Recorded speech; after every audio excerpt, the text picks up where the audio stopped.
रेखा जी के श्री चरणों में नमन।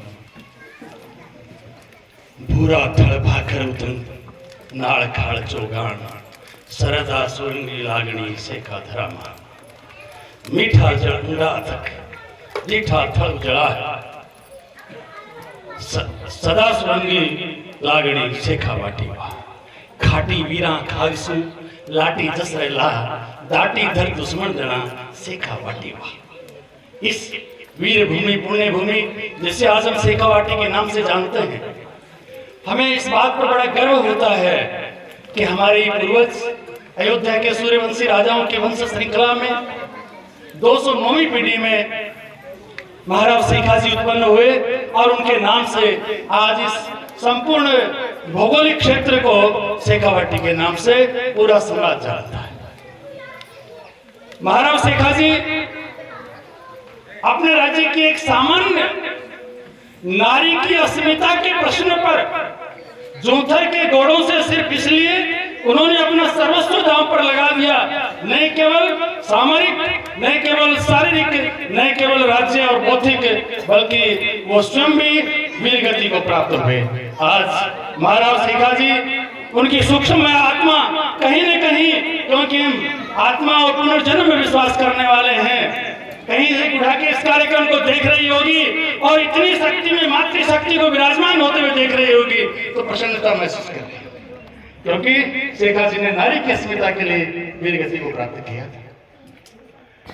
महाराज शेखा जी 12 राज्यों की छोटी सी जागीर को प्राप्त कर 360 तक पहुंचाना, यह उनका एक बहुत बड़ा कार्य तो था ही, लेकिन साथ ही उन्होंने सर्व समाज को साथ लिया, सर्व धर्मावलंबियों को साथ लिया और समाज में एक समरसता का संदेश दिया। यह भी वर्षों वर्षों तक उनकी इस बात को याद किया जाता रहेगा। आज विजयदशमी है, उसी सूर्यवंश की श्रृंखला में 84 पीढ़ी में भगवान श्री राम हमारे पूर्वज हुए हैं। हमें इस बात का भी गर्व है कि आज हम उनके वंशज हैं। आज ही के दिन भगवान राम ने रावण पर विजय प्राप्त करके और इस संसार को आसुरी शक्तियों से मुक्त किया। हमें इस विषय पर बहुत ध्यान देने की आवश्यकता है कि साधन महत्वपूर्ण नहीं है, संकल्प महत्वपूर्ण है। राम जब वन में गए थे उनके पास कोई साधन नहीं था। वन में उपस्थित जो ऋक्ष और वानर थे, जो वहां की जनजातियां थी, दलित वंचित पतित लोग थे, उनको साथ लेकर के राम ने रावण से युद्ध किया। राम ने राजा भरत को संदेश नहीं भेजा कि मेरी मदद के लिए सेना भेजो। राम ने राजा जनक को संदेश नहीं भेजा कि मेरी मदद के लिए सेना भेजो। उन्होंने वहीं के ऋक्ष वानरों को साथ लेकर के और रावण से युद्ध किया। जब राम और रावण का युद्ध होना था, विभीषण खड़े हुए थे। रावण रथी विरथ रघुवीरा देखी विभीषण भय वो अधीरा। विभीषण ने देखा कि रावण के पास तो बहुत अद्भुत रथ है और भगवान राम के तो पैरों में जूतियां भी नहीं है, नंगे पांव है। तो एक क्षण के लिए उन्हें संशय हो गया, लेकिन पुनः उन्हें याद आया कि जब मैं आया था, आते ही उन्हें श्री राम ने लंकेश कहकर पुकारा था। श्री राम कोई सामान्य व्यक्ति नहीं है, बल्कि कोई युग पुरुष है और निश्चित रूप से उनका संशय था वो समाप्त हुआ। विजयदशमी के दिन नवरात्रों में 9 दिन हम दुर्गा और शक्ति की पूजा करने के बाद दशहरे को शक्ति प्रदर्शन की परंपरा सनातन से रही है, हमारी संस्कृति रही है। आज की बदली हुई परिस्थितियों में शारीरिक और सामाजिक स्तर पर जो सामरिक प्रदर्शन है उसकी आवश्यकता नहीं रही, लेकिन राष्ट्र के स्तर पर उसकी आज भी आवश्यकता है। यदि व्यक्तिगत और सामाजिक स्तर पर हम बात करें तो आज भी बौद्धिक, मानसिक, आर्थिक शक्ति के संचय की भी आवश्यकता है और प्रदर्शन की भी आवश्यकता है। आज क्षत्रिय समाज का कोई भी युवा यदि बौद्धिक शक्ति का संचय करता है को गौरवान्वित महसूस करता है। आज हम जहां भी बैठते हैं, सोशल मीडिया पे हम चर्चा करते हैं कि दूसरी जातियां हमारे महापुरुषों का अपहरण कर रही हैं, दूसरी जातियां हमारी ऐतिहासिक घटनाओं को छीन रही हैं और हम चुपचाप बैठे देख रहे हैं। ज्यादा दूर जाने की जरूरत नहीं है। झुंझुनू को बसाने के लिए भी किसी झूझा नहरा जैसी कल्पनाएं हो गई और हम सोशल मीडिया से आगे नहीं बढ़े। चौहान वंश में, प्रतिभोज वंश में, कितने ही वंशों में कितने ही हमारे महापुरुषों को लोगों के द्वारा छीना जा रहा है। यदि बौद्धिक क्षमता हमारे अंदर होती, आज हमारा युवा ठान ले कि मैं सोच करके इस बात को प्रमाणित करूंगा कि यह ऐतिहासिक तथ्य नहीं है, तो निश्चित रूप से एक वर्ग ऐसा खड़ा हो सकता है जो समाज की शक्ति को आगे बढ़े। यदि हम आर्थिक शक्ति की बात करें, समाज में आर्थिक क्षेत्र में बहुत अच्छा कार्य युवा कर रहा है। अब तो मातृशक्ति भी करने लगी है। दिनों दिन उनकी संख्या कैसे बढ़े, इस पर भी हमें विचार करने की आवश्यकता है। समय काल और परिस्थिति के अनुकूल विचारों में बदलाव की आवश्यकता है। यह बहुत संख्या में छात्राएं भी बैठी हैं, युवक भी बैठे हैं, युवतियां भी बैठे हैं। हम यदि याद करें, जब तक नॉर्मल मोबाइल था तब तक सामान्य चल रहा था। एक थोड़ा सा परिवर्तन हुआ, नॉर्मल की जगह एंड्रॉइड मोबाइल आ गया और वो मोबाइल आते ही हमने देखा फोटोग्राफी का काम 90% खत्म। कोडक कंपनी जो खाली फोटो का पेपर बनाती थी, 1,70,000 रुपए, 1,70,000 कर्मचारी उसमें काम करते थे, 2-3 साल में देखते देखते बंद हो गया। कैमरे का काम बंद हो गया।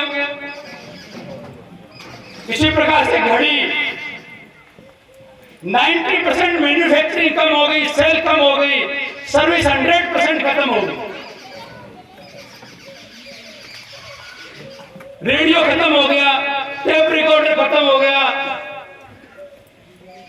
यदि आप लोगों ने थोड़ा सा ध्यान दिया हो पिछले 2-3 वर्षों में, व्हीकल सेक्टर में एक बहुत बड़ा चेंज आने वाला है।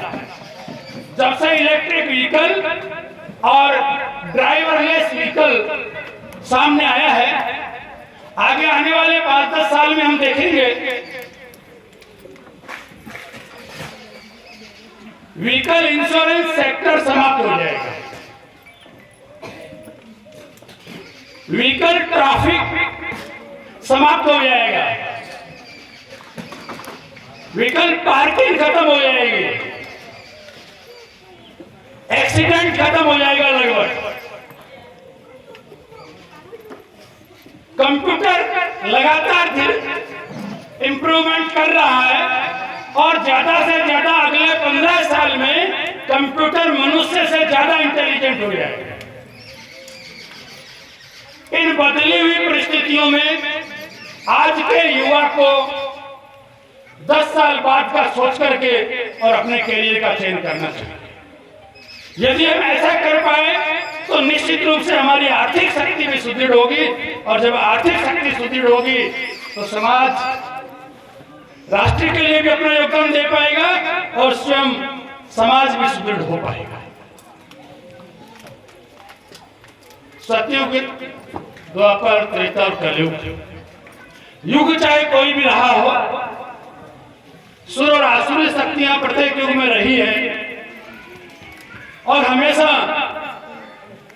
आसुरी शक्तियों को सुर शक्ति ने समाप्त किया है।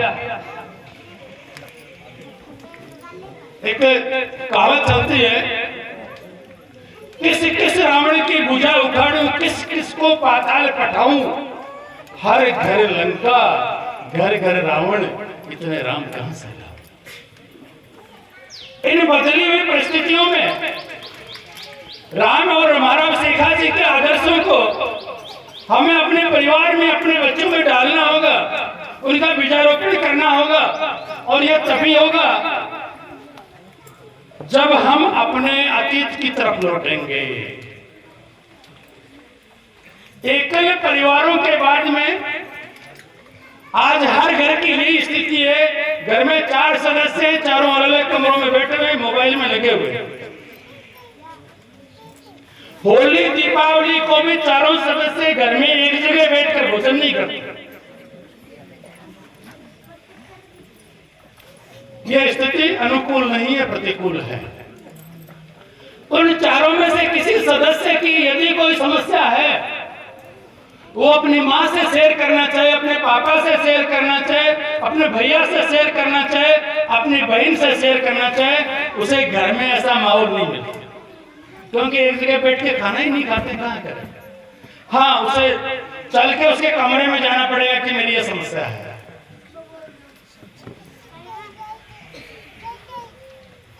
कुटुंब प्रबोधन विषय चलता है, बहुत आवश्यकता है इस बात की। और यह दायित्व घर में जो सबसे बुजुर्ग है उनका बनता है। घर में जो सबसे बुजुर्ग है वो यह प्रयास करें कि कम से कम बार तो एक बार घर के सारे सदस्य एक जगह बैठ करके भोजन करें।